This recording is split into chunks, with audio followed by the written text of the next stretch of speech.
Yəni Nərimanla bağlı aslı olsun, nə qədər vaxtdır müzakirələr çox gedir, həddindən artıq. Yəni mən özüm bilmirəm Nəriman haqqında nə deyim. Çünki yəni azarkeş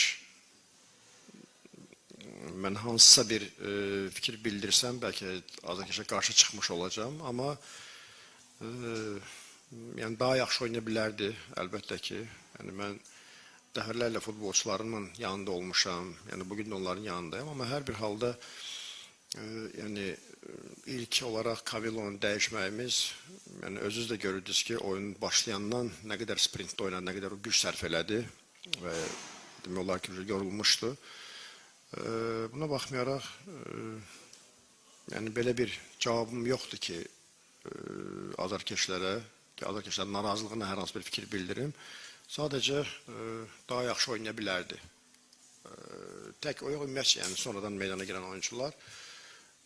Sonra meydançı amilində, meydançı düzdür, ağır idi, amma yəni belə deyək də, indidən sonra mən hər hansı bir fikir bildirsəm ki, bu olmasaydı biz qalib gələrdik, filan olmasaydı biz qalib gələ bilərdik, amma hər iki komanda üçün eyni idi, hava şəraiti də, meydança da, şərtlər eyni idi. Sadəcə mən dəfələrlə bildirmişəm ki, səbəb olaraq yox, sadəcə bu komandalar, hansı ki Avropadan gələn komandalar il boyu bu rejimdə, bu tempdə oynayırlar. Yəni biz ola bilər, məsələn, bugün bizim həddindən artıq istəkli olmağımız bizi belə bəlkə də yorurdu. Yəni oyun başlayandan, yəni mən canlıda da öz fikirlərimi bildirdim və düzü mən oyundan kənardan baxıb həzz alırdım. Yəni 90 dəqiqə oyun dayanmadı, 90 dəqiqə oyun durmadı, 90 dəqiqə dinamika, sürət, mübarizə.